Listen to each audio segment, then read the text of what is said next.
ನಮಸ್ಕಾರ ಸ್ನೇಹಿತರೆ, ಅಮೋಘ ವರ್ಷ ಕೋಚಿಂಗ್ ಸೆಂಟರ್ ಯೂಟ್ಯೂಬ್ ಚಾನಲ್ಗೆ ನಿಮಗೆಲ್ಲ ಸ್ವಾಗತ. ಇವತ್ತಿನ ಪ್ರಮುಖವಾದಂತಹ ಕರೆಂಟ್ ಅಫೇರ್ಸ್ ಟಾಪಿಕ್ಸ್ಗಳನ್ನು ಡಿಸ್ಕಸ್ ಮಾಡೋಣ. ನೋಟ್ಸ್ಗಳನ್ನು ಡೈರೆಕ್ಟ್ ಆಗಿ ಅಮೋಘ ವರ್ಷ ಟೆಲಿಗ್ರಾಮ್ ಚಾನಲ್ ಮೂಲಕ ಡೌನ್ಲೋಡ್ ಮಾಡ್ಕೊಳ್ಳಿ. ಡಿಸ್ಕ್ರಿಪ್ಷನ್ ಬಾಕ್ಸ್ನಲ್ಲಿ ಟೆಲಿಗ್ರಾಮ್ ಚಾನಲ್ನ ಲಿಂಕನ್ನು ನೀಡಲಾಗಿದೆ. ನಿನ್ನೆ ನಾವು ಒಂದು ಆರ್ಟಿಕಲನ್ನು ಡಿಸ್ಕಸ್ ಮಾಡಿದ್ವಿ, ಇಂಟರ್ನ್ಯಾಷನಲ್ ಕೋಆಪರೇಟಿವ್ ಅಲಯನ್ಸ್ ಅಂತ, ಅಂತಾರಾಷ್ಟ್ರೀಯ ಸಹಕಾರ ಸಂಘಗಳ ಒಕ್ಕೂಟ ಅಂತ ಈ ಒಂದು ಸಂಸ್ಥೆಯ ಬಗ್ಗೆ ಡೀಟೇಲ್ ಆಗಿ ಡಿಸ್ಕಸ್ ಮಾಡಿದ್ವಿ. 1895ನೇ ಇಸವಿಯಿಂದ ಅಂದರೆ 130 ವರ್ಷಗಳಲ್ಲಿ ಇದೇ ಮೊದಲನೇ ಬಾರಿಗೆ ಭಾರತದಲ್ಲಿ ಈ ಇಂಟರ್ನ್ಯಾಷನಲ್ ಕೋಆಪರೇಟಿವ್ ಅಲಯನ್ಸ್ನ ಸಭೆಯನ್ನು ಆಯೋಜನೆ ಮಾಡಲಾಗ್ತಾ ಇದೆ, ಈ ಒಂದು ಕಾನ್ಫರೆನ್ಸನ್ನು ಆಯೋಜನೆ ಮಾಡಲಾಗ್ತಾ ಇದೆ ಅಂತ ಡೀಟೇಲ್ ಆಗಿ ಈ ಸಂಸ್ಥೆಯ ಬಗ್ಗೆ ಕೂಡ ನಾವು ತಿಳ್ಕೊಂಡಿದ್ವಿ.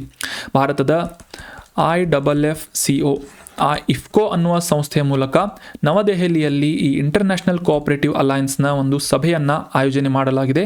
ಇದೇ ತಿಂಗಳ 30ನೇ ತಾರೀಕಿನವರೆಗೆ ಈ ಒಂದು ಸಭೆ ನಡೆಯಲಿದೆ ಅಂತ ನ್ಯೂಸ್ನಲ್ಲಿ ಪಬ್ಲಿಷ್ ಆಗಿತ್ತು. ಇದರ ಬಗ್ಗೆ ಡೀಟೇಲ್ ಆದಂತಹ ಒಂದು ಮಾಹಿತಿಯನ್ನು ನಿನ್ನೆ ನಾನು ಡಿಸ್ಕಸ್ ಮಾಡಿದ್ದೆ. ಇದು ಮುಖ್ಯವಾಗಿ ಭಾರತದಾದ್ಯಂತ ಈ ಸಹಕಾರ ಸಂಘಗಳನ್ನು ಪ್ರೋತ್ಸಾಹಿಸುವಂತಹ ನಿಟ್ಟಿನಲ್ಲಿ ಪ್ರಮುಖ ಪಾತ್ರವನ್ನು ವಹಿಸಲಿದೆ ಅಂತ ನಾವಿಲ್ಲಿ ಅಬ್ಸರ್ವ್ ಮಾಡಬೇಕು. ಇದು ಮೇನ್ಸ್ ಪ್ಲಸ್ ಪ್ರಿಲಿಮ್ ಎರಡಕ್ಕೂ ಕೂಡ ಇಂಪಾರ್ಟೆಂಟ್ ಆಗುವಂತಹ ಒಂದು ವಿಷಯ. ಸೊ ಹೀಗಾಗಿ ಇದನ್ನು ಮತ್ತೊಮ್ಮೆ ರಿವೈಸ್ ಮಾಡಿಸ್ತಾ ಇದ್ದೀನಿ. ICA ಬಗ್ಗೆ ಅಥವಾ ಈ ಒಂದು ಕಾನ್ಫರೆನ್ಸ್ ಬಗ್ಗೆ ಡೀಟೇಲ್ ಆಗಿ ನೋಡಬೇಕು ಅಂತಂದರೆ ನಿನ್ನೆನ ವಿಡಿಯೋವನ್ನು ನೋಡಿಕೊಂಡು ಫಾಸ್ಟಾಗಿ ರಿವೈಸ್ ಮಾಡ್ಕೊಳ್ಳಿ. ಇನ್ನು 2025 ವರ್ಷವನ್ನು ಯುನೈಟೆಡ್ ನೇಷನ್ಸ್ನಿಂದ ಇಂಟರ್ನ್ಯಾಷನಲ್ ಇಯರ್ ಆಫ್ ಕೋಆಪರೇಟಿವ್ಸ್ ಅಂದರೆ 2025 ವರ್ಷವನ್ನು ಅಂತಾರಾಷ್ಟ್ರೀಯ ಸಹಕಾರ ಸಂಘಗಳ ವರ್ಷ ಅಂತ ಘೋಷಣೆ ಮಾಡಲಾಗಿದೆ. ಸೊ ಇದು ಕೂಡ examination point of view important ಆಗುತ್ತೆ, ನೋಟ್ ಮಾಡಿ ಇಟ್ಕೊಳ್ಳಿ. ಸೊ ಇದರ ಬಗ್ಗೆ ಡೀಟೇಲ್ ಆಗಿ ವಿಡಿಯೋವನ್ನು ನೋಡ್ಕೊಳ್ಳಿ. ಕಳೆದ ಸೆಷನ್ನಲ್ಲಿ ಒಂದು ಪ್ರಶ್ನೆಯನ್ನು ಕೇಳಿದ್ದೆ, ಭಾರತದಲ್ಲಿ ಈ ಕೆಳಗಿನ ಯಾವ ವ್ಯಕ್ತಿಯ ಸ್ಮರಣಾರ್ಥವಾಗಿ ಪರಾಕ್ರಮ್ ದಿವಸನ್ನು ಆಚರಿಸಲಾಗುತ್ತೆ ಅಂತ. ಆಪ್ಷನ್ಸ್ಗಳಲ್ಲಿ ಸರಿಯಾದ ಉತ್ತರ ಏನು ಅಂತಂದರೆ ಆಪ್ಷನ್ 3, ನೇತಾಜಿ ಸುಭಾಷ್ ಚಂದ್ರ ಬೋಸ್ ಅವರ ಜನ್ಮದಿನವನ್ನು ಅವರ ನೆನಪಿಗಾಗಿ ಪರಾಕ್ರಮ್ ದಿವಸ್ ಅಂತ ದೇಶದಾದ್ಯಂತ ಆಚರಿಸಲಾಗುತ್ತೆ. ಜನವರಿ 23ನೇ ತಾರೀಕು ನೇತಾಜಿ ಸುಭಾಷ್ ಚಂದ್ರ ಬೋಸ್ ಅವರ ಜನ್ಮದಿನ ಅಥವಾ ಜನ್ಮ ವಾರ್ಷಿಕೋತ್ಸವ ಅಂತ ನಾವೆಲ್ಲ ಸ್ಮರಿಸ್ತೇವೆ.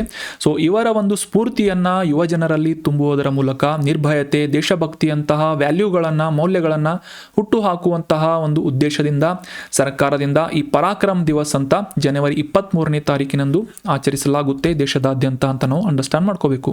ಸೊ ನೇತಾಜಿ ಸುಭಾಷ್ ಚಂದ್ರ ಬೋಸ್ ಅಂತ ಆನ್ಸರ್ ಮಾಡಿದಂತಹ ಮತ್ತು ಕಮೆಂಟ್ ಬಾಕ್ಸ್ನಲ್ಲಿ ಕಮೆಂಟ್ ಮಾಡಿದಂತಹ ಎಲ್ಲ ಸ್ಟೂಡೆಂಟ್ಸ್ಗಳಿಗೂ ಕೂಡ thank you so much and very well done. ಇದೇ ರೀತಿಯಾಗಿ ಡಿಸ್ಕಷನ್ನಲ್ಲಿ ಭಾಗವಹಿಸ್ತಾ ಇರಿ. ಏನಾದರೂ ಡೌಟ್ಸ್ಗಳಿದ್ರೆ ಕಮೆಂಟ್ ಮಾಡ್ತಾ ಇರಿ ಅಂತ ಹೇಳ್ತಾ ಇವತ್ತಿನ ಪ್ರಶ್ನೆ ಏನು ಅಂತ ನೋಡೋಣ. ಎಕ್ಸಾಮ್ಸ್ಗಳಲ್ಲಿ ಈ ಮ್ಯಾಪಿಂಗ್ ರಿಲೇಟ್ ಆಗಿ 1 ಅಥವಾ 2 ಪ್ರಶ್ನೆಗಳನ್ನು ಕೇಳ್ತಾ ಇರ್ತಾರೆ. KE ಆಗಿರ್ಬೋದು, KPSC ಆಗಿರ್ಬೋದು, UPSC ಆಗಿರ್ಬೋದು. ಮ್ಯಾಪಿಂಗ್ ರಿಲೇಟ್ ಆಗಿ 1 ಅಥವಾ 2 ಪ್ರಶ್ನೆಗಳು ಆಲ್ಮೋಸ್ಟ್ ಕನ್ಫರ್ಮ್ ಅಂತ ನಾವು ಅಂಡರ್ಸ್ಟ್ಯಾಂಡ್ ಮಾಡ್ಕೋಬೋದು. ಸೊ ಈ ಮ್ಯಾಪಿಂಗ್ ರಿಲೇಟ್ ಆದಂತಹ ಒಂದು ಪ್ರಶ್ನೆ, ಭಾರತದಲ್ಲಿ ಈ ಮೌಂಟನ್ ರೇಂಜಸ್ಗಳ ಬಗ್ಗೆ ನೀವೆಲ್ಲ ಓದಿರಬಹುದು. ಅದರಲ್ಲಿ ಅರಾವಳಿ ಪರ್ವತ ಶ್ರೇಣಿಯ ಬಗ್ಗೆ ಕೂಡ ನೀವೆಲ್ಲ ಅವೇರ್ ಆಗಿದ್ದೀರಿ ಅಂತ ಅನ್ಕೋತೀನಿ. ಸೊ ಪ್ರಶ್ನೆ ಏನು ಅಂತಂದರೆ, ಭಾರತದಲ್ಲಿ ಈ ಕೆಳಗಿನ ಯಾವ ರಾಜ್ಯದಲ್ಲಿ ಅರಾವಳಿ ಪರ್ವತ ಶ್ರೇಣಿಯು ವ್ಯಾಪಿಸಿಲ್ಲ ಅಂತ ಪ್ರಶ್ನೆ ಇದೆ. ಆಪ್ಷನ್ಸ್ಗಳಲ್ಲಿ ರಾಜಸ್ಥಾನ್, ದೆಹಲಿ, ಗುಜರಾತ್ ಅಥವಾ ಮಧ್ಯಪ್ರದೇಶ ಅಂತ ಇದ್ದು ನಿಮ್ಮ ಉತ್ತರ ಏನು ಅಂತ ಕಮೆಂಟ್ ಬಾಕ್ಸ್ನಲ್ಲಿ ಕಮೆಂಟ್ ಮಾಡಿ. ಅರಾವಳಿ ಪರ್ವತ ಶ್ರೇಣಿ ಯಾವ ರಾಜ್ಯದಲ್ಲಿ ವ್ಯಾಪಿಸಿಲ್ಲ ಅಂತ ಕಮೆಂಟ್ ಮಾಡಿ. ಇನ್ನು ಮುಂದಿನ ಆರ್ಟಿಕಲ್, ಇತ್ತೀಚೆಗೆ ನಮ್ಮ ಭಾರತದ ಮಧ್ಯಪ್ರದೇಶದಲ್ಲಿರುವಂತಹ ಗ್ವಾಲಿಯರ್ ನಗರದಲ್ಲಿ ಅತ್ಯಾಧುನಿಕ ವ್ಯವಸ್ಥೆಯನ್ನು ಒಳಗೊಂಡಂತಹ ಒಂದು ಕಾಂಪ್ರೆಸ್ಡ್ ಬಯೋಗ್ಯಾಸ್ ಉತ್ಪಾದನೆ ಮಾಡುವಂತಹ ಸ್ಥಾವರವನ್ನು ಸ್ಥಾಪಿಸುವುದರ ಮೂಲಕ ಸ್ವಾವಲಂಬಿ ಗೋಶಾಲೆಯನ್ನು ಸ್ಥಾಪಿಸಲಾಗಿದೆ ಅಂತ ನ್ಯೂಸ್ನಲ್ಲಿ ಪಬ್ಲಿಷ್ ಆಗಿತ್ತು. ಮುಖ್ಯವಾಗಿ ನಮ್ಮ ಭಾರತ ಕಾಂಪ್ರೆಸ್ಡ್ ನ್ಯಾಚುರಲ್ ಗ್ಯಾಸ್ ಬಗ್ಗೆ ನೀವೆಲ್ಲ ಅವೇರ್ ಆಗಿರ್ಬೋದು. ಕಳೆದ ವರ್ಷದಲ್ಲಿ ಸುಮಾರು 7ರಿಂದ 8 ಬಿಲಿಯನ್ US$ ವೆಚ್ಚವನ್ನು ಈ ಕಾಂಪ್ರೆಸ್ಡ್ ನ್ಯಾಚುರಲ್ ಗ್ಯಾಸ್ ಅಥವಾ ನೈಸರ್ಗಿಕ ಅನಿಲವನ್ನು ಆಮದು ಮಾಡಿಕೊಳ್ಳುವುದರಲ್ಲಿ ವೆಚ್ಚ ಮಾಡಿದೆ ಅಂತ ನಾವಿಲ್ಲಿ ಅವೇರ್ ಆಗಬೇಕು. ಅಂದರೆ ಯಾವ ಮಟ್ಟದಲ್ಲಿ ನಮ್ಮ ಭಾರತದಲ್ಲಿ ಈ ಕಾಂಪ್ರೆಸ್ಡ್ ನ್ಯಾಚುರಲ್ ಗ್ಯಾಸ್ನ ಅಥವಾ ಈ ಒಂದು ನೈಸರ್ಗಿಕ ಅನಿಲದ ಒಂದು ಅವಶ್ಯಕತೆ ಇದೆ ಅಥವಾ ಅದರ ಒಂದು ಎಷ್ಟು ದೊಡ್ಡ ಮಟ್ಟದಲ್ಲಿ ಅದರ ಮೇಲೆ ಅವಲಂಬನೆಯನ್ನು ಹೊಂದಿದೆ ಅಂತ ನಾವು ಅಬ್ಸರ್ವ್ ಮಾಡಬೇಕು. 7ರಿಂದ 8 billion US$ compressed natural gas ಇಂಧನವನ್ನು ಆಮದು ಮಾಡಿಕೊಳ್ಳಲಾಗಿದೆ ಇತರ ದೇಶದಿಂದ. ಸೊ ಈ ಒಂದು ಅವಲಂಬನೆಯನ್ನು ಕಡಿಮೆ ಮಾಡುವಂತಹ ನಿಟ್ಟಿನಲ್ಲಿ ದೇಶದಾದ್ಯಂತ ಈ ಕಾಂಪ್ರೆಸ್ಡ್ ನ್ಯಾಚುರಲ್ ಗ್ಯಾಸಿಗೆ ರಿಪ್ಲೇಸ್ಮೆಂಟ್ ಮಾಡುವಂತಹ ಕಾಂಪ್ರೆಸ್ಡ್ ಬಯೋಗ್ಯಾಸ್ ಪ್ಲಾಂಟನ್ನು ಅಥವಾ ಬಯೋಗ್ಯಾಸನ್ನು ಉತ್ಪಾದನೆ ಮಾಡುವಂತಹ ಸ್ಥಾವರಗಳನ್ನು ಇನ್ಸ್ಟಾಲ್ ಮಾಡುವುದಕ್ಕೆ ಹೆಚ್ಚಿನ ಪ್ರೋತ್ಸಾಹಗಳನ್ನು ನೀಡಲಾಗ್ತಾ ಇದೆ. ಈ ಕಾಂಪ್ರೆಸ್ಡ್ ಬಯೋಗ್ಯಾಸ್ ಅಂತಂದರೆ ಈ ಕೃಷಿ ಅವಶೇಷಗಳಾಗಿರ್ಬೋದು, ದನದ ಸಗಣಿ ಆಗಿರ್ಬೋದು, ಅಥವಾ ಈ ಕಾರ್ಪೊರೇಷನ್ ವೇಸ್ಟೇಜಸ್ಗಳಾಗಿರ್ಬೋದು, ಇಂತಹ ತ್ಯಾಜ್ಯಗಳನ್ನು ವಿಭಜನೆ ಮಾಡುವುದರ ಮೂಲಕ ವಾಹನ ಮತ್ತು ಕೈಗಾರಿಕಾ ವಲಯದಲ್ಲಿ ಅವಶ್ಯಕವಾದಂತಹ ಈ ಕಾಂಪ್ರೆಸ್ಡ್ ನ್ಯಾಚುರಲ್ ಗ್ಯಾಸನ್ನು ರಿಪ್ಲೇಸ್ ಮಾಡುವುದರ ಮೂಲಕ ಪರಿಸರ ಸ್ನೇಹಿಯಾಗಿರುವಂತಹ ಈ ಕಾಂಪ್ರೆಸ್ಡ್ ಬಯೋಗ್ಯಾಸನ್ನು, ಸಂಕುಚಿತ ಜೈವಿಕ ಅನಿಲವನ್ನು ಉತ್ಪಾದನೆ ಮಾಡುವಂತಹ ನಿಟ್ಟಿನಲ್ಲಿ ಸರ್ಕಾರ ಹೆಚ್ಚಿನ ಒಂದು ಎಂಪ್ಯಾಸೈಸನ್ನು ನೀಡ್ತಾ ಇದೆ ಅಂತ ನಾವಿಲ್ಲಿ ಅಬ್ಸರ್ವ್ ಮಾಡಬೇಕು. ಸೊ ಇದರ ಮೂಲಕ ಇತರ ದೇಶಗಳ ಮೇಲೆ ಅವಲಂಬನೆ ಕಡಿಮೆ ಮಾಡುವುದು ಅಷ್ಟೇ ಅಲ್ಲದೆ ಭಾರತದಲ್ಲಿ ಇಂಧನ ಭದ್ರತೆಯನ್ನು ಒದಗಿಸುವುದು ಮತ್ತು ಈ ಎಮಿಷನನ್ನು ಕಂಟ್ರೋಲ್ ಮಾಡುವುದು, ಅಂದರೆ ಈ ಕಾರ್ಬನ್ ಎಮಿಷನ್, ಇಂಗಾಲದ ಹೊರಸೂಸುವಿಕೆ ಅಂತ ಏನು ಹೇಳ್ತೇವೆ, ಸೊ ಈ ಹೊರಸೂಸುವಿಕೆಯನ್ನು ಕಡಿಮೆ ಮಾಡುವುದಾಗಿರ್ಬೋದು ಮತ್ತು ಈ ದೇಶದಾದ್ಯಂತ ಅದರಲ್ಲೂ ಮುಖ್ಯವಾಗಿ ಗ್ರಾಮೀಣ ಪ್ರದೇಶದಲ್ಲಿ ಹೆಚ್ಚಿನ ಪ್ರಮಾಣದ ಉದ್ಯೋಗವನ್ನು ಸೃಷ್ಟಿ ಮಾಡುವಂತಹ, ಅದೇ ರೀತಿಯಾಗಿ ರೈತರ ಆದಾಯವನ್ನು ಹೆಚ್ಚಿಸುವಂತಹ ನಿಟ್ಟಿನಲ್ಲಿ ಸಾಕಷ್ಟು ಪ್ರಯೋಜನಗಳನ್ನು ನೀಡುವಂತಹ ಈ ಕಾಂಪ್ರೆಸ್ಡ್ ಬಯೋಗ್ಯಾಸ್ ಪ್ಲಾಂಟನ್ನು ಪ್ರಾರಂಭ ಮಾಡಲಾಗ್ತಾ ಇದೆ. ಇತ್ತೀಚೆಗೆ ಮೊದಲ ಬಾರಿಗೆ ಈ ಮಧ್ಯಪ್ರದೇಶದ ಗ್ವಾಲಿಯರ್ನಲ್ಲಿ ಈ ಸ್ವಾವಲಂಬಿ ಗೋಶಾಲೆಯನ್ನು ಸ್ಥಾಪನೆ ಮಾಡಲಾಯಿತು. ಸೊ ಈ ಗೋಶಾಲೆಯಲ್ಲಿರುವಂತಹ ದನಕರುಗಳಿಂದ ಪಡೆದಂತಹ ತ್ಯಾಜ್ಯದಿಂದ ಈ ಕಾಂಪ್ರೆಸ್ಡ್ ಬಯೋಗ್ಯಾಸನ್ನು ಉತ್ಪಾದನೆ ಮಾಡಲಾಗುವುದು ಅಂತ ಸಿಂಪಲ್ ಆಗಿ ನಾವು ಇದರ ಬಗ್ಗೆ ಅಂಡರ್ಸ್ಟ್ಯಾಂಡ್ ಮಾಡ್ಕೋಬಹುದು. ಅದೇ ರೀತಿಯಾಗಿ ಇದರ ಮೂಲಕ ಸುಸ್ಥಿರ ತ್ಯಾಜ್ಯ ನಿರ್ವಹಣೆ ಆಗಿರ್ಬೋದು, ಅಂದರೆ ಸಸ್ಟೈನೇಬಲ್ ವೇಸ್ಟ್ ಮ್ಯಾನೇಜ್ಮೆಂಟ್ ಆಗಿರ್ಬೋದು, ಈ ಹವಾಮಾನದ ಗುರಿಗಳನ್ನು ತಲುಪುವುದಕ್ಕೆ ನಮ್ಮ ಭಾರತದ 2014ರಲ್ಲಿ ಸ್ಥಾಪನೆ ಮಾಡಲಾದಂತಹ ಒಂದು ಕ್ಯಾಂಪೇನ್, ಪ್ರಸಿದ್ಧ ಕ್ಯಾಂಪೇನ್ ಸ್ವಚ್ಛ ಭಾರತ್ ಮಿಷನ್ನ ಪ್ರೋತ್ಸಾಹ ಮಾಡುವಂತಹ ನಿಟ್ಟಿನಲ್ಲೂ ಕೂಡ ಈ ಕಾಂಪ್ರೆಸ್ಡ್ ಬಯೋಗ್ಯಾಸ್ ಪ್ಲಾಂಟ್ ಏನಿದೆ ಸಾಕಷ್ಟು ಅನುಕೂಲವನ್ನು ಮಾಡಿಕೊಡಲಿದೆ ಅಂತ ನಾವಿಲ್ಲಿ ಅಬ್ಸರ್ವ್ ಮಾಡಬೇಕು. ಸೊ ನೋಟ್ ಮಾಡಿಟ್ಕೊಳ್ಳಿ, ಇದೇ ಇತ್ತೀಚೆಗೆ ಮಧ್ಯಪ್ರದೇಶದ ಗ್ವಾಲಿಯರ್ನಲ್ಲಿ ಒಂದು ಗೋಶಾಲೆಯನ್ನು ಸ್ಥಾಪನೆ ಮಾಡಲಾಗಿದೆ. ಆ ಗೋಶಾಲೆಯನ್ನು ಸ್ಥಾಪನೆ ಮಾಡುವುದರ ಹಿಂದಿನ ಉದ್ದೇಶ ಏನು ಅಂತಂದರೆ ಕಾಂಪ್ರೆಸ್ಡ್ ಬಯೋಗ್ಯಾಸನ್ನು ಹೆಚ್ಚಿನ ಪ್ರಮಾಣದಲ್ಲಿ ಉತ್ಪಾದನೆ ಮಾಡುವುದು, ಇದರ ಮೂಲಕ CNG ಆಮದನ್ನು ಕಡಿಮೆ ಮಾಡುವುದು ಮುಖ್ಯವಾದಂತಹ ಒಂದು ಗುರಿ ಆಗಿದೆ. ಇನ್ನು ಮುಂದಿನ ಆರ್ಟಿಕಲ್, ಭಾರತದಲ್ಲಿ ಇದೇ ಮೊದಲನೇ ಬಾರಿಗೆ ಸುಮಾರು 14 ವರ್ಷಗಳ ಸತತವಾದಂತಹ ಸಂಶೋಧನೆ ಮತ್ತು ಸಾಕಷ್ಟು ಪರಿಶ್ರಮದಿಂದ ಆ್ಯಂಟಿಬಯೋಟಿಕ್ಕನ್ನು ಉತ್ಪಾದನೆ ಮಾಡಲಾಗಿದೆ. ಆ್ಯಂಟಿಬಯೋಟಿಕ್, ಪ್ರತಿಜೀವಕ ಅಂತ ನಾವು ಕರಿತೇವೆ. ಸ್ವದೇಶಿಯಾದಂತಹ ಈ ಆ್ಯಂಟಿಬಯೋಟಿಕ್ಕನ್ನು ನಾಫಿಥ್ರೋಮೈಸಿನ್ ಅನ್ನುವ ಹೆಸರಿನಿಂದ ಲಾಂಚ್ ಮಾಡಲಾಗಿದೆ ಅಂತ ನ್ಯೂಸ್ನಲ್ಲಿ ಪಬ್ಲಿಷ್ ಆಗಿತ್ತು. ಸೊ ಇದರ ಮೂಲಕ ಮುಖ್ಯವಾಗಿ ಕಮ್ಯುನಿಟಿ ಅಕ್ವೈರ್ಡ್ ಬ್ಯಾಕ್ಟೀರಿಯಲ್ ನ್ಯೂಮೋನಿಯಾ ಅಥವಾ ಈ ಶ್ವಾಸಕೋಶಗಳ ಮೇಲೆ ಗಂಭೀರವಾದಂತಹ ಸೋಂಕನ್ನು ಉಂಟು ಮಾಡುವಂತಹ ಈ ನ್ಯೂಮೋನಿಯಾ ರೋಗಕ್ಕೆ ಟ್ರೀಟ್ಮೆಂಟ್ ಮಾಡುವಂತಹ ಉದ್ದೇಶದಿಂದ ಈ ಆ್ಯಂಟಿಬಯೋಟಿಕ್ಕನ್ನು ಉತ್ಪಾದನೆ ಮಾಡಲಾಗಿದೆ ಅಥವಾ ಡೆವಲಪ್ಮೆಂಟ್ ಮಾಡಲಾಗಿದೆ ಅಂತ ನಾವು ಅಬ್ಸರ್ವ್ ಮಾಡಬೇಕು. ಸೊ ಇದು ಮುಖ್ಯವಾಗಿ ಬ್ಯಾಕ್ಟೀರಿಯಾದಿಂದ ಹರಡುವಂತಹ ರೋಗ ಆಗಿರುವುದರಿಂದ ಬ್ಯಾಕ್ಟೀರಿಯಾಗಳ ಈ ಒಂದು ಸ್ಪ್ರೆಡ್ಡಿಂಗ್ ಮಾಡುವುದನ್ನು ಅಥವಾ ಹೆಚ್ಚಾಗುವುದನ್ನು ಕಡಿಮೆ ಮಾಡುವಂತಹ ನಿಟ್ಟಿನಲ್ಲಿ ಆ್ಯಂಟಿಬಯೋಟಿಕ್ ಸಾಕಷ್ಟು ಪ್ರಮುಖ ಪಾತ್ರವನ್ನು ವಹಿಸಲಿದೆ. ಅದರಲ್ಲಿ ಮುಖ್ಯವಾಗಿ ಇದರ ವಿಶೇಷತೆ ಏನು ಅಂತಂದರೆ ಈ ನ್ಯಾಫಿಥ್ರೋಮೈಸಿನ್ ಅಂತ ಇಂಗ್ಲೀಷ್ನಲ್ಲಿ ಇದರ ಸ್ಪೆಲ್ಲಿಂಗನ್ನು ನೋಟ್ ಮಾಡ್ಕೊಳ್ಳಿ. ನ್ಯಾಫಿಥ್ರೋಮೈಸಿನ್ ಇದು ಒಂದು ದೇಶೀಯವಾಗಿ ಅಭಿವೃದ್ಧಿಪಡಿಸಲಾದಂತಹ ಆ್ಯಂಟಿಬಯೋಟಿಕ್ ಆಗಿದ್ದು ನ್ಯೂಮೋನಿಯಾವನ್ನು ಚಿಕಿತ್ಸೆ ನೀಡುವುದಕ್ಕಾಗಿ ಅಥವಾ ಟ್ರೀಟ್ ಮಾಡುವುದಕ್ಕಾಗಿ ಈ ನ್ಯಾಫಿಥ್ರೋಮೈಸಿನನ್ನು ಬಳಸಲಾಗುವುದು ಅಂತ ಹೇಳಲಾಗಿದೆ. ಇನ್ನು ಈ ಆ್ಯಂಟಿಬಯೋಟಿಕ್ಕನ್ನು ಉತ್ಪಾದನೆ ಮಾಡಿದಂತಹ ಅಥವಾ ಡೆವಲಪ್ ಮಾಡಿದಂತಹ ಸಂಸ್ಥೆಯ ಹೆಸರು ಏನು ಅಂತಂದರೆ ಬಿರಾಕ್ ಅನ್ನುವ ಸಂಸ್ಥೆ. Biotechnology industry research assistant council ಅನ್ನೋದು ಈ ಸಂಸ್ಥೆಯ ಫುಲ್ ಫಾರ್ಮ್ ಆಗುತ್ತೆ. ಬಿರಾಕ್ ಅನ್ನುವ ಸಂಸ್ಥೆಯ ಮೂಲಕ ನ್ಯಾಫಿಥ್ರೋಮೈಸಿನ್ ಅನ್ನುವ ಆ್ಯಂಟಿಬಯೋಟಿಕ್ಕನ್ನು ಡೆವಲಪ್ ಮಾಡಲಾಗಿದೆ. ಇನ್ನು ಮಾರ್ಕೆಟ್ನಲ್ಲಿ ನ್ಯಾಫಿಥ್ರೋಮೈಸಿನ್ ಅಂದರೆ ಗೊತ್ತಾಗೋಲ್ಲ, ಈ ಮಿಕ್ನಾಫ್ ಅನ್ನುವ ಹೆಸರಿನಿಂದ ಮಾರಾಟ ಮಾಡುವಂತಹ ಒಂದು ಗುರಿಯನ್ನು ಬಿರಾಕ್ ಸಂಸ್ಥೆ ಹೊಂದಿದೆ ಅಂತ ಗುರುತಿಸಲಾಗಿದೆ. ಸಾಮಾನ್ಯವಾಗಿ ಈ ನ್ಯಾಫಿಥ್ರೋಮೈಸಿನಿನ 3 ಡೋಸ್ಗಳನ್ನು ಪಡೆದುಕೊಳ್ಳುವುದರ ಮೂಲಕ ಈ ನಿರೋಧಕ ನ್ಯೂಮೋನಿಯಾ ಅಥವಾ ರೆಸಿಸ್ಟೆನ್ಸ್ ನ್ಯೂಮೋನಿಯಾವನ್ನು ಚಿಕಿತ್ಸೆ ಮಾಡುವುದಾಗಿ ಗುರುತಿಸಲಾಗ್ತಾ ಇದೆ. ಅಂದರೆ ಕಂಪಲ್ಸರಿಯಾಗಿ 3 ಡೋಸ್ಗಳನ್ನು ಪಡೆದುಕೊಂಡ್ರೆ ಸಾಕು. ಈ ನ್ಯಾಫಿಥ್ರೋಮೈಸಿನಿನ 3 ಡೋಸ್ಗಳನ್ನು ಪಡೆದುಕೊಂಡ್ರೆ ಈ ನ್ಯೂಮೋನಿಯಾವನ್ನು ಟ್ರೀಟ್ ಮಾಡುವುದಕ್ಕೆ ಅನುಕೂಲ ಆಗುತ್ತೆ ಅಂತ ಹೇಳಲಾಗ್ತಾ ಇದೆ. ಸಾಮಾನ್ಯವಾಗಿ ಈ ಖಾಲಿ ಹೊಟ್ಟೆಯಲ್ಲೂ ಈ ನ್ಯಾಫಿಥ್ರೋಮೈಸಿನ್ ಆ್ಯಂಟಿಬಯೋಟಿಕ್ಕನ್ನು ತಗೋಬೋದು ಅಥವಾ ಈ ಇತರ ಔಷಧಿಗಳೊಂದಿಗೆ ಯಾವುದೇ ರೀತಿಯಾಗಿ ಇಂಟರಾಕ್ಟ್ ಮಾಡದೇ ಇರುವಂತಹ ಅಂದರೆ ರೋಗಿಗಳು ಯಾವುದೇ ಬೇರೆ ಔಷಧಿಗಳನ್ನು ತೆಗೆದುತ್ತಾ ಇದ್ದರೆ ಅದಕ್ಕೆ ಯಾವುದೇ ರೀತಿಯಾದಂಥ ಸೈಡ್ ಎಫೆಕ್ಟ್ಸ್ಗಳನ್ನು ಈ ನ್ಯಾಫಿಥ್ರೋಮೈಸಿನ್ ಮಾಡೋದಿಲ್ಲ. ಅದೇ ರೀತಿಯಾಗಿ ಈ ಗ್ಯಾಸ್ಟ್ರೋ ಇಂಟೆಸ್ಟಿನಲ್ ಇಶ್ಯೂಸ್ಗಳಿಗೆ ಕೂಡ ಸಾಕಷ್ಟು ಅನುಕೂಲವನ್ನು ಮಾಡಿಕೊಡುತ್ತೆ ಅಂತ, ಅಂದರೆ ಹೊಟ್ಟೆಗೂ ಕೂಡ ಸಾಕಷ್ಟು ಲೈಟಾಗಿ ಇರುತ್ತೆ ಅಂತ ಇದರ ಬಗ್ಗೆ ವೈಶಿಷ್ಟ್ಯವನ್ನು ಮೆನ್ಷನ್ ಮಾಡಲಾಗಿದೆ. ಆಗಲೇ ಡಿಸ್ಕಸ್ ಮಾಡಿದ ಹಾಗೆ 14 ವರ್ಷಗಳ ಸತತ ಸಂಶೋಧನೆಯ ಮೂಲಕ ಬಿರಾಕ್ ಅನ್ನುವ ಸಂಸ್ಥೆಯ ಮೂಲಕ ಜಾಗತಿಕವಾಗಿ ಯುನೈಟೆಡ್ ಸ್ಟೇಟ್ಸ್, ಯುರೋಪ್ ಮತ್ತು ಭಾರತದಾದ್ಯಂತ ಕ್ಲಿನಿಕಲ್ ಪ್ರಯೋಗಗಳನ್ನು ನಡೆಸುವುದರ ಮೂಲಕ ಸುಮಾರು 500 ಕೋಟಿ ರೂಪಾಯಿಗಳ ವೆಚ್ಚದಲ್ಲಿ ಖರ್ಚು ಮಾಡುವುದರ ಮೂಲಕ ಈ ದೇಶೀಯವಾದಂತಹ ನ್ಯಾಫಿಥ್ರೋಮೈಸಿನ್ ಆ್ಯಂಟಿಬಯೋಟಿಕ್ಕನ್ನು ಉತ್ಪಾದನೆ ಮಾಡಲಾಗ್ತಾ ಇದೆ. ಇದರ ಹೆಸರು ಮಾರ್ಕೆಟ್ನಲ್ಲಿ ಏನಿರುತ್ತೆ ಅಂತಂದರೆ ಮಿಕ್ನಾಫ್ ಅಂತ, MIQNAF. So very important, note ಮಾಡಿ ಇಟ್ಕೊಳ್ಳಿ. ಎಕ್ಸಾಮ್ನಲ್ಲಿ ಕೇಳ್ಬೋದು. ನ್ಯಾಫಿಥ್ರೋಮೈಸಿನ್ ಅಂದರೆ ಇದು ಒಂದು ಆ್ಯಂಟಿಬಯೋಟಿಕ್, ಅಂದರೆ ದೇಶೀಯವಾಗಿ ಅಭಿವೃದ್ಧಿಪಡಿಸಲಾದಂತಹ ಪ್ರತಿಜೀವಕ ಅಂತ ನೋಟ್ ಮಾಡಿ ಇಟ್ಕೊಳ್ಳಿ. ಇನ್ನು ಮುಂದಿನ ಆರ್ಟಿಕಲ್, ಭಾರತದಲ್ಲಿ ಈ ಗ್ಯಾಲೆಂಟ್ರಿ ಅವಾರ್ಡ್ಸ್ಗಳ ಬಗ್ಗೆ ನೀವೆಲ್ಲ ಅವೇರ್ ಆಗಿರ್ಬೋದು.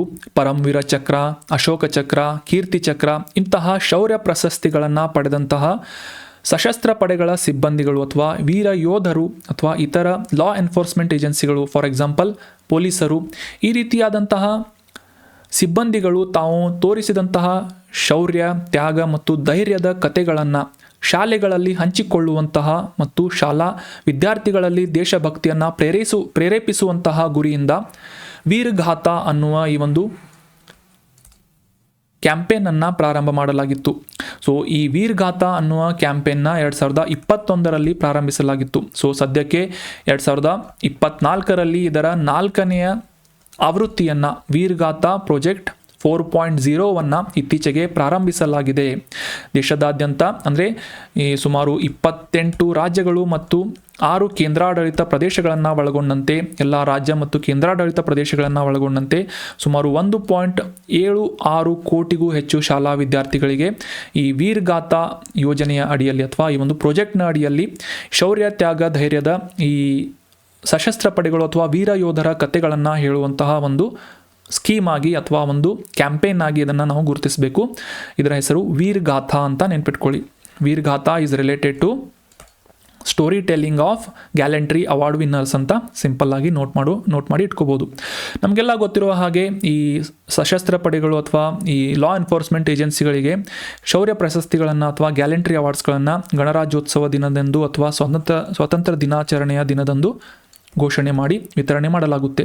ಸೊ 2021, 22 ಮತ್ತು 23ರ ವರ್ಷದಲ್ಲಿ ಈ ಒಂದು ಕ್ಯಾಂಪೇನನ್ನು ನಡೆಸಲಾಗಿತ್ತು. ಈಗಲೂ ಕೂಡ 4ನೆಯ ಒಂದು ಆವೃತ್ತಿಯನ್ನು ವೀರಗಾಥಾ ಅನ್ನುವ ಆವೃತ್ತಿಯನ್ನು ಪ್ರಾರಂಭಿಸಲಾಗಿದೆ. ಕೇಂದ್ರ ರಕ್ಷಣಾ ಸಚಿವಾಲಯ ಮತ್ತು ಶಿಕ್ಷಣ ಸಚಿವಾಲಯದ ಒಂದು ಭಾಗವಹಿಸುವಿಕೆಯ ಮೂಲಕ ವೀರಗಾಥಾ ಅನ್ನುವ ಈ ಪ್ರಾಜೆಕ್ಟನ್ನು ದೇಶದಾದ್ಯಂತ ನಡೆಸಲಾಗ್ತಾ ಇದೆ. ಇದರಲ್ಲಿ ಈ ವೀರ ಯೋಧರ ಅಥವಾ ಈ ಗ್ಯಾಲೆಂಟ್ರಿ ಅವಾರ್ಡ್ಸ್ಗಳ ಪಡೆದಂತಹ ವೀರ ಯೋಧರ ಶೌರ್ಯ, ತ್ಯಾಗ ಮತ್ತು ಧೈರ್ಯದ ಕಥೆಗಳನ್ನು ಹಂಚಿಕೊಳ್ಳುವಂತಹ ಒಂದು ಮುಖ್ಯ ಗುರಿಯನ್ನು ಈ ವೀರಗಾಥಾ ಯೋಜನೆ ಹೊಂದಿದೆ ಅಂತ ನಾವು ಇಲ್ಲಿ ಅಂಡರ್ಸ್ಟ್ಯಾಂಡ್ ಮಾಡ್ಕೋಬೋದು. So that was all about today's articles friends. ಡಿಸ್ಕಷನ್ನಲ್ಲಿ ಮಾಡಲಾದಂತಹ ಆರ್ಟಿಕಲ್ಸ್ಗಳ ಮೇಲೆ ರೆಲೆವೆಂಟ್ ಆಗುವಂಥ ಕೆಲವೊಂದಿಷ್ಟು ಪ್ರಶ್ನೆಗಳನ್ನು ರಿವೈಸ್ ಮಾಡ್ಕೋಣ. ಎಕ್ಸಾಮಿನೇಷನ್ ಪಾಯಿಂಟ್ ಆಫ್ ವ್ಯೂ ಸಾಕಷ್ಟು ಇಂಪಾರ್ಟೆಂಟ್ ಆಗುತ್ತೆ. ಕಾಂಪ್ರೆಸ್ಡ್ ಬಯೋಗ್ಯಾಸ್ ಅಥವಾ ಸಂಕುಚಿತ ಜೈವಿಕ ಅನಿಲ ಇದರ ಸ್ಥಾವರದೊಂದಿಗೆ ಭಾರತದಲ್ಲಿ ಮೊದಲ ಆಧುನಿಕ ಸ್ವಾವಲಂಬಿ ಗೋಶಾಲೆಯನ್ನು ಇತ್ತೀಚೆಗೆ ಎಲ್ಲಿ ಉದ್ಘಾಟನೆ ಮಾಡಲಾಯಿತು ಅಂತ ಪ್ರಶ್ನೆ ಇದ್ದು, ಆಪ್ಷನ್ಸ್ಗಳಲ್ಲಿ ಸರಿಯಾದ ಉತ್ತರ ಏನು ಅಂತಂದರೆ ಮಧ್ಯಪ್ರದೇಶದ ಗ್ವಾಲಿಯರ್ ನಗರದಲ್ಲಿ ಕಾಂಪ್ರೆಸ್ಡ್ ಬಯೋಗ್ಯಾಸ್ ಉತ್ಪಾದನೆ ಮಾಡುವಂತಹ ಸ್ಥಾವರದ ಒಂದು ಅನುಕೂಲಕ್ಕಾಗಿ ಗೋಶಾಲೆಯನ್ನು ಸ್ಥಾಪಿಸಲಾಗಿದೆ ಅನ್ನೋದು ಸರಿಯಾದಂಥ ಆನ್ಸರ್ ಆಗುತ್ತೆ.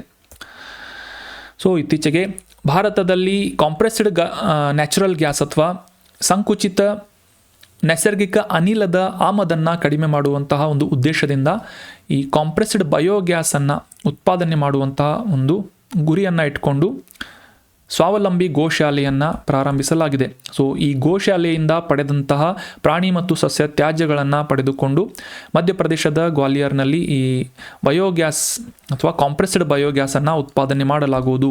ಇದರಿಂದ ದೇಶದಾದ್ಯಂತ ಇಂಧನ ಭದ್ರತೆ, ಗ್ರಾಮೀಣ ಪ್ರದೇಶದಲ್ಲಿ ಆರ್ಥಿಕ ಬೆಳವಣಿಗೆ, ರೈತರ ಒಂದು ಆದಾಯವನ್ನು ಹೆಚ್ಚಿಸುವುದು ಮತ್ತು ಕಡಿಮೆ ಹೊರಸೂಸುವಿಕೆ, ಈ ರೀತಿಯಾದಂಥ ಸಾಕಷ್ಟು ಅನುಕೂಲಗಳು ಆಗಲಿವೆ ಅಂತ ನಾವು ಇದರ ಬಗ್ಗೆ ಸಿಂಪಲ್ ಆಗಿ ಅಂಡರ್ಸ್ಟ್ಯಾಂಡ್ ಮಾಡ್ಕೋಬೋದು. Compressed biogas.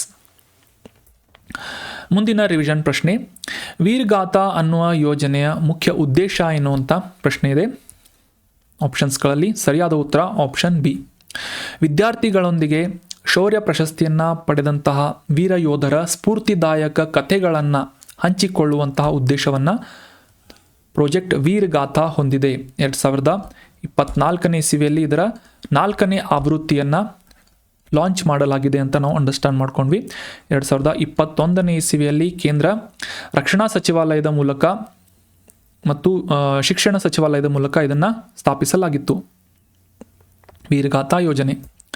ಮುಂದಿನ ರಿವಿಷನ್ ಪ್ರಶ್ನೆ, ಈ ಕೆಳಗಿನವುಗಳಲ್ಲಿ ಯಾವುದು ಶೌರ್ಯ ಪ್ರಶಸ್ತಿ ಅಲ್ಲ? Which of the below is not a gallantry award ಅಂತ ಪ್ರಶ್ನೆ ಇದ್ದು, ಆಪ್ಷನ್ಸ್ಗಳಲ್ಲಿ ಪರಮವೀರ ಚಕ್ರ, ಮಹಾವೀರ ಚಕ್ರ, ವೀರಚಕ್ರ ಅಥವಾ ಭಾರತ ರತ್ನ ಅಂತ ಇದೆ. So obviously option D is the right answer. ಯಾಕಂದರೆ ಈ ಭಾರತ ರತ್ನ ಏನಿದೆ, ಭಾರತದ ಅತ್ಯುನ್ನತ ನಾಗರಿಕ ಗೌರವ ಅಥವಾ ಅತ್ಯುನ್ನತ ನಾಗರಿಕ ಪ್ರಶಸ್ತಿ ಅಂತ ನಮಗೆಲ್ಲ ಗೊತ್ತು. ಉಳಿದಂತೆ ಪರಮವೀರ ಚಕ್ರ, ಮಹಾವೀರ ಚಕ್ರ, ವೀರಚಕ್ರ ಇವೆಲ್ಲ ಶೌರ್ಯ ಪ್ರಶಸ್ತಿಗಳಾಗಿವೆ. These are all the gallantry awards ಅಂತ ನಾವು ಅಂಡರ್ಸ್ಟ್ಯಾಂಡ್ ಮಾಡ್ಕೋಬೇಕು. ಮುಂದಿನ ರಿವಿಷನ್ ಪ್ರಶ್ನೆ, ಭಾರತದಲ್ಲಿ ಮೊದಲ ಬಾರಿಗೆ ಸ್ಥಳೀಯವಾಗಿ ಅಭಿವೃದ್ಧಿಪಡಿಸಲಾದಂತಹ ಪ್ರತಿಜೀವಕ ಅಥವಾ ಆಂಟಿಬಯೋಟಿಕ್ನ ಹೆಸರೇನು ಅಂತ ಪ್ರಶ್ನೆ ಇದೆ. ಆಪ್ಷನ್ಸ್ಗಳಲ್ಲಿ ಸರಿಯಾದ ಉತ್ತರ ಆಪ್ಷನ್ ಬಿ. ನ್ಯಾಫಿಥ್ರೊಮೈಸಿನ್ ಅನ್ನುವ ಹೆಸರಿನಿಂದ ಕಳೆದ 14 ವರ್ಷಗಳಿಂದ ಸಂಶೋಧನೆ ಮಾಡುವುದರ ಮೂಲಕ ಇತ್ತೀಚೆಗೆ ಒಂದು ಆಂಟಿಬಯೋಟಿಕ್ ಅನ್ನು ಅಭಿವೃದ್ಧಿಪಡಿಸಲಾಗಿದೆ, ಬಿರಾಕ್ ಅನ್ನುವ ಸಂಸ್ಥೆಯ ಮೂಲಕ. Option B is right answer, nafithromycin. ಮುಂದಿನ ರಿವಿಷನ್ ಪ್ರಶ್ನೆ, ಈ ನ್ಯಾಫಿಥ್ರೊಮೈಸಿನ್ ಅನ್ನು ಇತ್ತೀಚೆಗೆ ಕಂಡುಹಿಡಿಯಲಾಯಿತು ಅಂತ ಅಂಡರ್ಸ್ಟ್ಯಾಂಡ್ ಮಾಡ್ಕೊಂಡ್ವಿ. ಭಾರತದಲ್ಲಿ ಅಭಿವೃದ್ಧಿಪಡಿಸಲಾದಂತಹ ಒಂದು ಆಂಟಿಬಯೋಟಿಕ್ ಇದು. ನ್ಯಾಫಿಥ್ರೊಮೈಸಿನ್ನ ಇದು ಯಾವ ಕಾಯಿಲೆಯನ್ನು ಚಿಕಿತ್ಸೆ ನೀಡಲು ಬಳಸಲಾಗುತ್ತೆ ಇದನ್ನು ಅಂತ ಪ್ರಶ್ನೆ ಇದೆ. ಆಪ್ಷನ್ಸ್ಗಳಲ್ಲಿ ಸರಿಯಾದ ಉತ್ತರ option B. Community acquired bacterial pneumonia ಅಥವಾ ಸಮುದಾಯ ಸ್ವಾಧೀನಪಡಿಸಿಕೊಂಡಿರುವಂತಹ ಬ್ಯಾಕ್ಟೀರಿಯಾದಿಂದ ಹರಡುವಂತಹ ನ್ಯೂಮೋನಿಯಾವನ್ನು ಚಿಕಿತ್ಸೆ ನೀಡುವುದಕ್ಕೆ ಅಥವಾ ಟ್ರೀಟ್ ಮಾಡುವುದಕ್ಕೆ ನ್ಯಾಫಿಥ್ರೊಮೈಸಿನನ್ನು ಬಳಸಲಾಗ್ತಾ ಇದೆ. ಇದೇ ಮೊದಲ ಬಾರಿಗೆ ಭಾರತದಲ್ಲಿ ಅಭಿವೃದ್ಧಿಪಡಿಸಲಾದಂತಹ ಒಂದು ಸ್ವದೇಶಿ ಪ್ರತಿಜೀವಕ ಅಥವಾ ಇಂಡಿಜಿನಿಯಸ್ ಆಂಟಿಬಯೋಟಿಕ್ ಅಂತ ನಾವು ಇಲ್ಲಿ ಅಂಡರ್ಸ್ಟ್ಯಾಂಡ್ ಮಾಡ್ಕೋಬೇಕು. ಸ್ಪೆಲ್ಲಿಂಗನ್ನು ಕೂಡ ನೋಟ್ ಮಾಡಿ ಇಟ್ಕೊಳ್ಳಿ, ನ್ಯಾಫಿಥ್ರೊಮೈಸಿನ್ ಅಂತ. ಮಾರ್ಕೆಟ್ನಲ್ಲಿ ಇದನ್ನು ಮಿಕ್ನಾಫ್ ಅನ್ನೋ ಹೆಸರಿನಿಂದ ಮಾರಾಟ ಮಾಡುವಂತಹ ಗುರಿಯನ್ನು ಬಿರಾಕ್ ಸಂಸ್ಥೆಯಿಂದ ಇಟ್ಟುಕೊಳ್ಳಲಾಗಿದೆ. ಬಯೋಟೆಕ್ನಾಲಜಿಕಲ್ ಇಂಡಸ್ಟ್ರಿ ರಿಸರ್ಚ್ ಅಸಿಸ್ಟೆನ್ಸ್ ಕೌನ್ಸಿಲ್ ಅಂತ ಬಿರಾಕ್ ಸಂಸ್ಥೆ ಹೆಸರು. ಈ ಸಂಸ್ಥೆಯ ಮೂಲಕ ಈ ನ್ಯೂಮೋನಿಯಾವನ್ನು ಟ್ರೀಟ್ ಮಾಡುವುದಕ್ಕೆ, ಬ್ಯಾಕ್ಟೀರಿಯಾದಿಂದ ಹರಡುವಂತಹ ನ್ಯೂಮೋನಿಯಾವನ್ನು ಟ್ರೀಟ್ ಮಾಡುವುದಕ್ಕೆ ನ್ಯಾಫಿಥ್ರೊಮೈಸಿನನ್ನು ಅಭಿವೃದ್ಧಿಪಡಿಸಲಾಗಿದೆ ಅಂತ ನಾವು ಅಬ್ಸರ್ವ್ ಮಾಡ್ಬೋದು. So that was all about today's discussion friends. ಡಿಸ್ಕಷನ್ನಲ್ಲಿ ಭಾಗವಹಿಸಿದ್ದಕ್ಕೆ ಥ್ಯಾಂಕ್ ಯು ಸೋ ಮಚ್. ಕಾಂಟೆಂಟನ್ನು ನಿಮ್ಮ ಎಲ್ಲ ಫ್ರೆಂಡ್ಸ್ಗಳ ಜೊತೆ ಶೇರ್ ಮಾಡಿ, ಡಿಸ್ಕಷನ್ನಲ್ಲಿ ಕೇಳಲಾದಂತಹ ಪ್ರಶ್ನೆಗೆ ಸರಿಯಾಗಿ ಆನ್ಸರ್ ಮಾಡಿ ಅಂತ ಹೇಳ್ತಾ ಹ್ಯಾವ್ ಅ ನೈಸ್ ಡೇ.